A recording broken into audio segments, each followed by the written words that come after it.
Hello, everybody. Super excited to be here, finally back in person.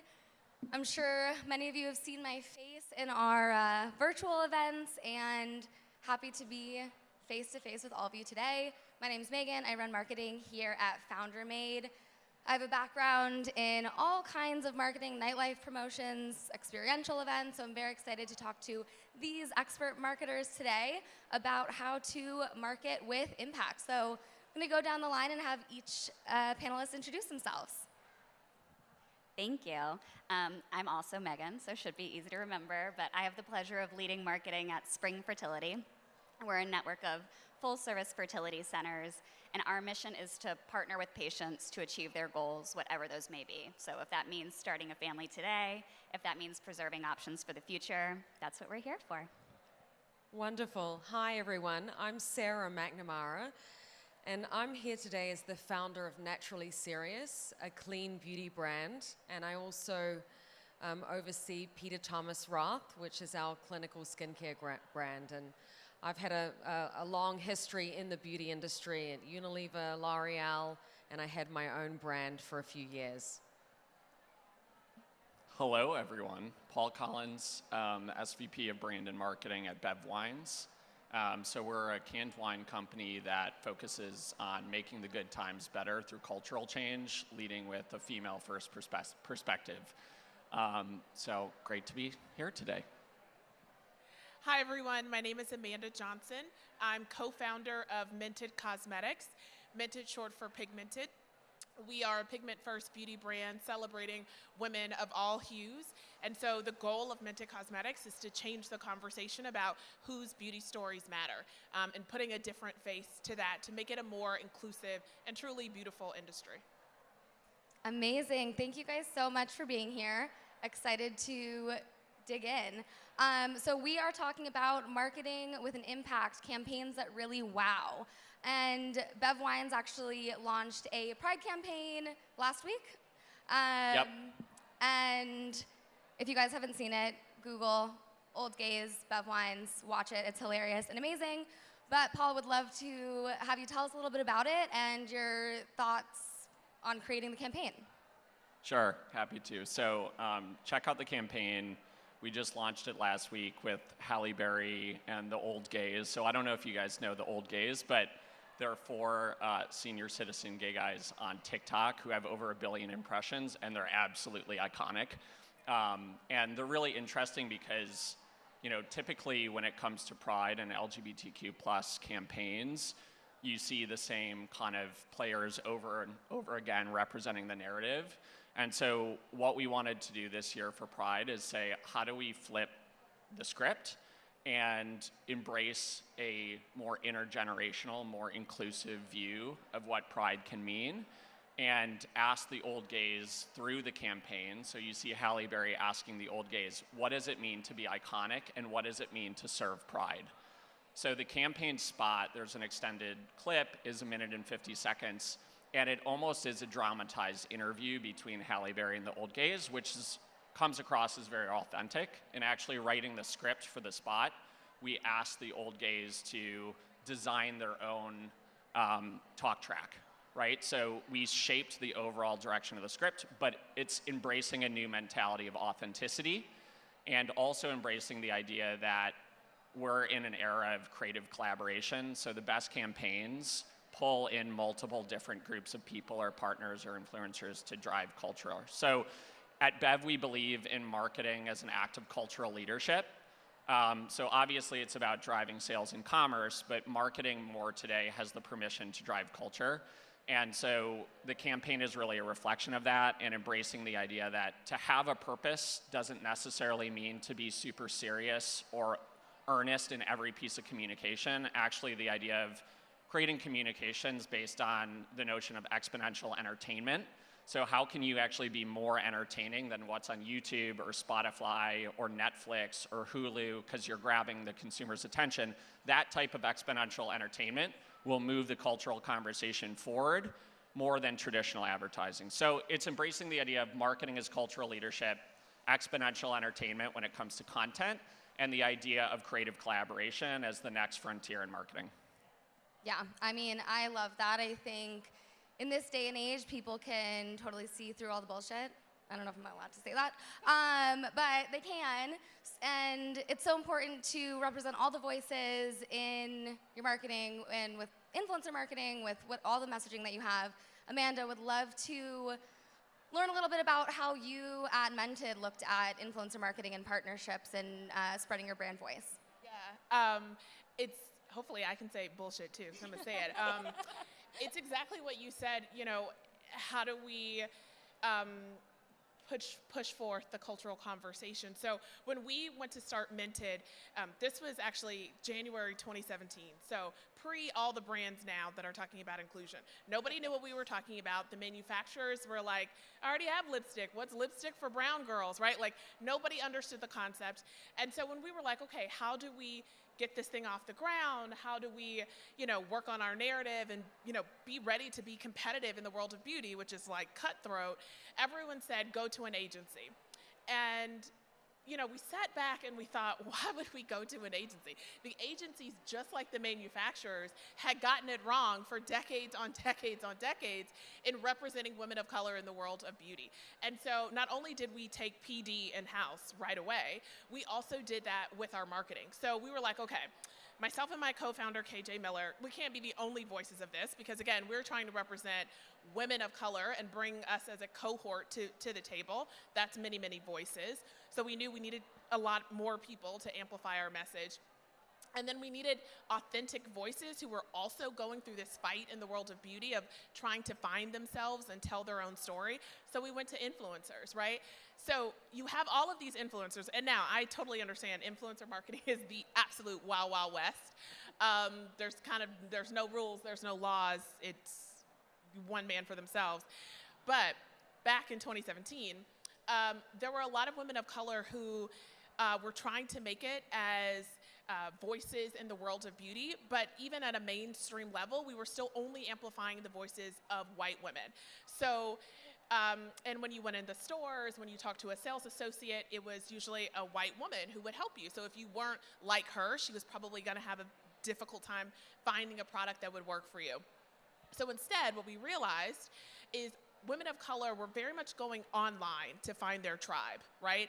They were finding the person and the voice and the skin tone that looked like them to get real beauty makeup tips. So we went to those women. Like we combed Instagram and YouTube and said, who are all the women of color with a huge following, and I'll describe that in a second, that had really high engagement, right? And so when you look at women of color influencers, initially, now it's very different, but back then we weren't talking about, oh, they've got 10 million followers, right? Because again, they weren't the amplified white women voices. So we had to be more critical of like, what does it really mean to have high engagement and to be an influencer that people take really seriously? It's not just about a high follower count, it's all of the other metrics that prove your authenticity and prove that people are connecting with what you're saying. So we found our tribe through these influencers, right? So Indian women, South Asian women, Middle Eastern women, all kinds of hues and colors who had felt left out of traditional beauty, but had something to say and had developed an audience to say it to. That's who we went after. And so we, with our little homemade samples, emailed them and said like, or DM them and said like, we're starting this beauty brand. It's all about putting women of color at the forefront and telling different stories. We're gonna send you the sample. Don't judge us by our packaging. It's not complete yet, but we'd love to just understand, what do you think? And so we sent that out like week over week. We were kind of cooking lipsticks in our kitchens on a Saturday. And then we'd come up with our Instagram, but like we had me, my co-founder, my mom, like we had no followers. And then one day at work, it just blew up. Like I was at my job and I was like, oh my God, what are all these notifications?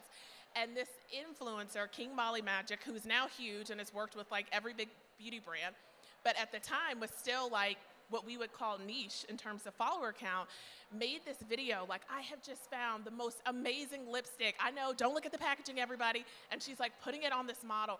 And it was this authentic message that resonated with her audience. And truly from there, Mented was born. And so it just took off all of these like raggedy little samples that we'd sent out.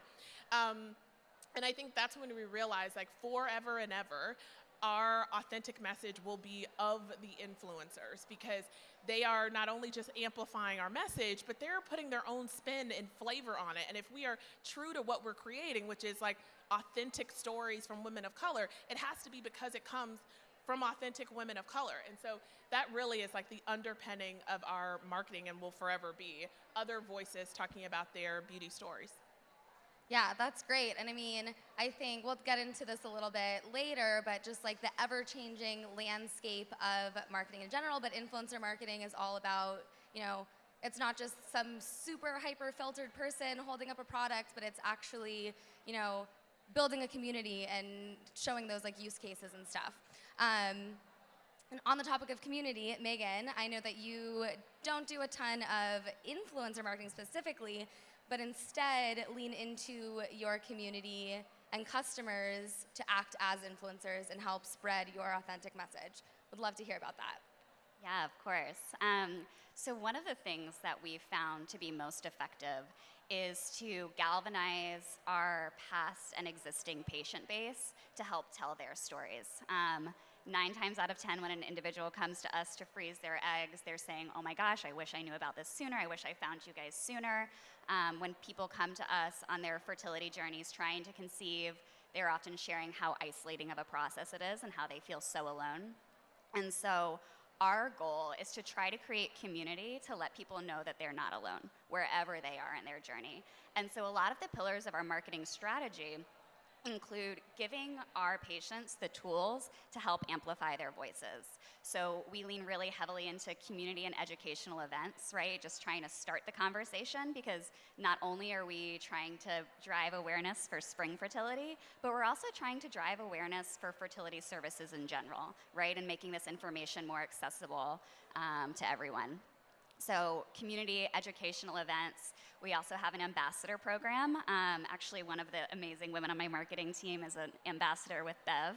And so we have an ambassador program for our egg freeze patients, because oftentimes we're finding that it's helpful just to talk to somebody who's gone through the process before. And so we will have one of our physicians join a intimate dinner party, join a happy hour, and just be there as a resource for true medical information, while also allowing the conversation to happen in a really unintimidating and approachable way. Yeah, and then first-person testimonials. We love a baby photo at Spring, and so whenever we get a birth announcement from a patient, we send them a Spring onesie. And I can't tell you, my favorite part about my job is walking around the streets and having somebody say, oh my gosh, this is a Spring baby. So it's really, really fun. That's so lovely. I love that. Great. So we have represented on this panel, we have healthcare, we have skincare, beauty, beverages. Sarah, I would love to get your perspective from having background in Peter Thomas Roth, which is a huge, massive skincare company, and then also your company, Naturally Serious Skin. What are some, similarities, differences as you're looking at marketing and messaging and building 2 separate communities or overlapping communities, or how you're thinking about that? Okay, thanks so much. Firstly, I just want to say congratulations to everybody on the panel. Really great stories, and I know firsthand how hard those successes are, so well done. I think I grew up in the beauty industry, and let me tell you, it's super proliferated and extremely competitive. So all I would say is you really need to know what your messaging is, what your point of difference is, and how authentic you really are. I guess some examples with Peter Thomas Roth is, we really do know who we are. We're a clinical skincare brand. We're made in the USA. We have our own R&D and manufacturing. So we really try to leverage our authenticity, our DNA, and really talk directly to our consumers. It's pretty interesting because the brand is 27 years old, and it's the largest privately owned business left in the US. So it's really a remarkable brand. But what's been fantastic for us is really remaining authentic in our messaging. We weren't a digital first brand, so it was kind of a challenge when I came on board, really trying to take this business from a very traditional business into really a digital business. And I feel I can only say to you that we just had a viral TikTok moment where we went viral to 35 million people in the US, and it was absolute magic, and really taking that moment and then really building that out as a business. Like, it's great to go viral, but what are you going to do with it? How can you make that amazing virality last, and really look at how to keep just the fade out of that moment, and how to engage, other TikTok community people in the same positive messaging. And I would say influencer marketing, you described it best. It is the Wild West, but if you really get it right, it can be absolute magic. So that's a little bit about PTR, but the journey that we had was one of the owners and myself decided that we really wanted to play in clean beauty. And so having our own R&D facility was just amazing. So we felt that we could really be natural, cleaner, and our message was really to be also very serious. So our brand is called Naturally Serious. We sell at Sephora, and what we really did was try to understand that there are a lot of people in clean beauty that really didn't understand the parameters around what it really meant. So we really wanted to be a little more serious about the type of stories and ingredients, but still being playful. Anyway, clean beauty is a lot tougher, let me tell you, than clinical skincare, but we're still doing very, very well. And I guess I would say being authentic is everything, and people see straight through it if you're not. So what really sells in beauty for those who are involved in that industry is testimonials, before and afters, and being absolutely as real as you can. So that's sort of what we do. What I would say as advice to anybody is, in marketing, as they say, the old professors say, you can never be wrong or right, you can just lose money. And what I would say in the years and years I've been in this industry, you have to stay super agile, you have to really be performance focused, and really understand the metrics are constantly changing, and that's what makes a brilliant marketer. And I can tell you firsthand, some of our big partners like Sephora, LVMH, Ulta, these are deep, close partners to us.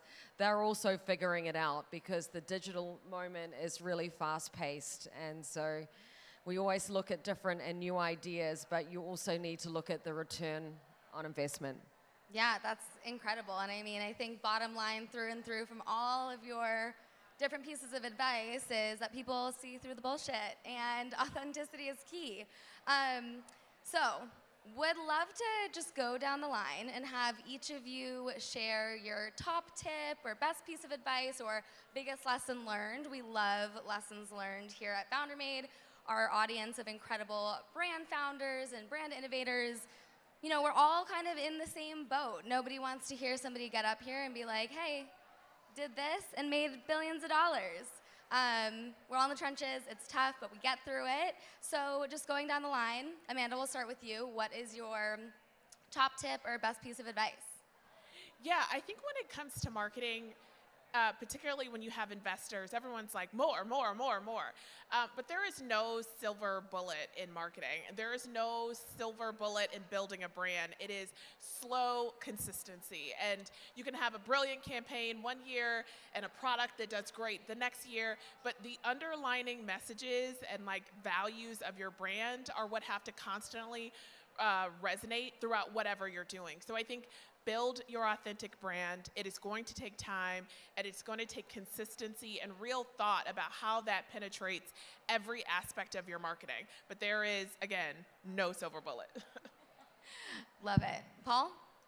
I can't stress enough, really, that, I think we believe that we're in an era of creative collaboration, And in every campaign or brand or marketing strategy or planning meeting, you should have your partnership person there, you should have your new business person there, you should have your influencer marketing person there, because the more players you can get woven into your marketing strategy and your campaign, the more you're going to be able to have that nuance and that authenticity in your storytelling, but also be able to amplify your message across many different channels. And as Sarah said, stay agile. If you have that community and collaborative approach to brand planning, you can empower and orchestrate that team with the tools and the guidance to stay agile, so you don't have to sit there and direct and dictate every day. You're empowering a community to navigate the world for you with a clear vision, and you're getting your partnership people in those campaign planning sessions, because campaign planning is all about engaging audiences and getting people on your side and thinking about your broader marketing network versus just your marketing organization. Yeah, that's great. I mean, it is the wild, wild west, as we have talked about, and the landscape is ever changing. So agility is certainly key. Sarah, what is your top 10? Well, I just would like to echo that to you. It's so true. Having the 360 approach, really developing campaigns that are holistic, that include all areas of the marketing mix. It's absolutely critical. You might have a great story to tell, but if you can't amplify it, no one's going to hear it. For me, in my life experience of success, two things I would tell you: never give up, no matter what. I had my own brand, and I had great results in 2 years. I fought for it. It was amazing, and I feel like that took a lot of grit to get there. And then I think now it's having agility. Try new things, don't be afraid, but pivot quickly. If it's, don't go down a rabbit hole and, maybe it's going to turn around. You can bleed a lot of money, and when you've got investors backing you, you got to be really smart. So really look into case studies, things that have worked before with those kind of new marketing activities. I would say that we get pitched things every day about a new lever to pull, and some of them aren't really that proven, and they have a high price tag, so you really have to have a good ability to evaluate. And again, I keep saying it, but look at the performance. Has it really worked? So sometimes it's good to be tried and true, I would say.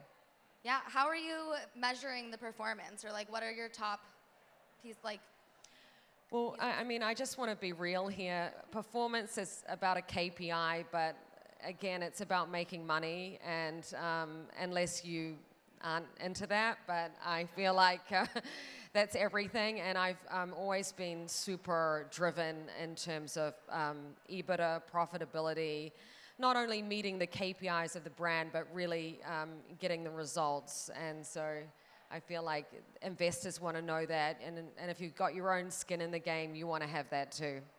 Yeah, certainly. Megan, what is your top tip? Yeah, thank you. I can't echo enough Sarah's point about the importance of agility and try new things, fail fast, move on, but also encourage everyone to balance that with the confidence not to be reactive. I think in today's marketing environment, it's so easy to chase competitors because things are happening so quickly and things are changing so fast. So trust your gut, right? Root into the brand, and just trust the brand, and don't be a reaction. I think you can absolutely put a strategy together, respond thoughtfully, but at the end of the day, it's that confidence. You know your brand, you know what you're doing, and you know what's right. Incredible. And I thought that I was being waved off the stage, but it looks like we have some more time. So, question for you: when you're, trying things, trying hard, failing fast, at what point do you, pull the plug, or how do you know when to keep persevering or pivot? Yeah, I think it comes back to, again, being rooted in data. And so at any given point, we have a very small marketing budget, so every dollar counts, and it's about, how do we make those dollars work for us? And we have a pretty short window around when we know or are going to pull the plug if those dollars are working for us. That being said, like, we are always A/B testing everything, right? And so, again, we're trying new things, we're trying to be innovative, but we have no problem continuing to just, modify and pull the levers on what we're testing. Yeah, for sure. And, we've talked a lot about the ever-changing landscape. So just doubling back a little bit, Amanda, what are you seeing as, things of the past as we're preparing to head forward and try new things? Yeah, I feel like I was at Founder Made a couple of years ago, and we were all talking about clean beauty. I think initially when we were talking about that in the world of beauty, everybody was talking about like the ingredient story. Is it vegan? Is it gluten-free? Is it cruelty-free? Is it 7-free? Is it, you could throw like all of is it literally everything?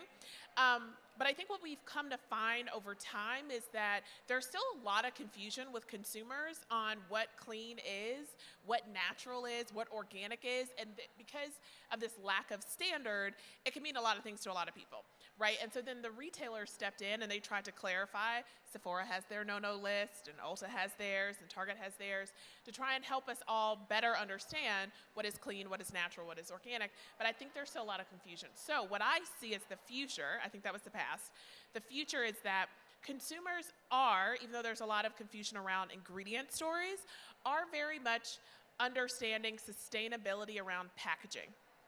And I think that's the future. And so the number of people who pitch, we were talking about pitching every day, pitch us about biodegradable plastics, aluminum packaging, like all of these things that are still very expensive, honestly, and are quite heavy, so might increase your postage from a DTC perspective, is the wave of the future. And I think it's something that consumers can wrap their mind around. They understand the immediate impact. A lot of them are willing in aluminum containers to recycle. So there's a lot of like recycling companies that are getting involved in beauty and saying, drop off at my place, and then the manufacturer buys it back from the recycler. So it's a full-on recycling story. And I think it's going to be expensive on the upfront, but the brands who can really understand the impact they can make in sustainable packaging are going to win. And I think as soon as a couple brands do it really well, the retailers are gonna latch on. And so we all need to be prepared to have a plan there. Awesome. And you mentioned these, more sustainable things are more expensive. How are you conveying that price increases or these changes are happening because this is better for you in your marketing and messaging? Well, I think that's where all of this talk of like the conscientious shopper, right? The young millennials, Gen Z, who really, really care. You've got to put your money where your mouth is, right? And I think it's about how do we convey that to the customers. I cannot give you the exact same product at the exact same price that I'm manufacturing, let's call it much more cheaply somewhere else. It could be super high products and I'm still getting it from Italy and it has all the cachet and beauty that you care about. But the minute I put it in biodegradable plastic or aluminum or any of those things, that price is going to go up. And I think we have to all, particularly a smaller brand, can't simply absorb that cost. So I think the campaigns that you're going to start to see are about really educating customers on what does it mean to have sustainable packaging and how that's going to influence their bottom line, because it will. And I think you'll also start to see in retailers, this is already starting to happen, separate sections for sustainable packaging, because it's not going to be the traditional packaging that you all know and love and are used to. It's going to be a bit bigger and a little bulkier. And so everyone's going to have to make accommodations. But I think once that more expensive product is in its own section, it will further clarify for consumers that this is something else. Yeah, that definitely makes a lot of sense. I think the trend is towards conscious consumerism. We all want a world to live in the next 20, 10, 15, who knows how many years. Yes, I so agree with that, but just speaking from experience and the journey, and it's so good. I think the beauty industry is making strides in packaging, and I think by 2025, we all have to, it's going to be mandatory. So we're working ferociously now, but I just also want to talk about consumer perception. One thing I will tell you is if the tube looks too small, the sales aren't there. It's really interesting to see how people think about value for money, and it's constant, particularly in the luxury products market. So I always say to my team, yeah, that looks great. It's on par, but it's so tiny, and you want to charge $95. Like, who's going to buy? You know, so it's so interesting thinking about all of that. What is really going to move the needle? So you can be sort of like tick all the boxes in a certain area of packaging, but you know, no matter what, the consumer doesn't believe in the value. So just something to watch out for.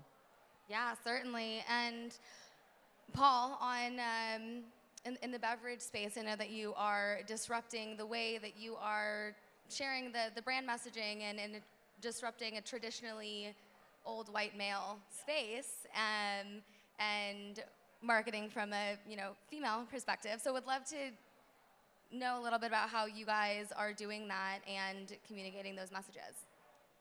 Yeah. Oh no, did we lose you?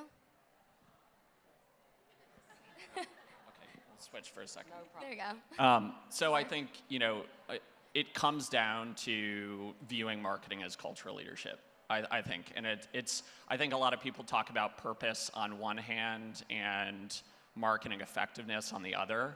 But I think there's a misnomer a little bit where, purpose-led messaging, that has to be, again, serious and kind of earnest and feeling of the weight of that purpose. But I think oftentimes what actually moves culture is a music video, is the latest Netflix series, is the latest TikTok that talks about bigger issues, but does it in a way that's extremely entertaining. And so I think when it comes to content, it's about looking for inspiration more from the Netflix and the music videos and the TikToks of the world than your competitors and traditional advertising. And I think when it comes to getting the message out and spreading that narrative or that purpose, I think now is a great time to be a marketer with a scrappy budget.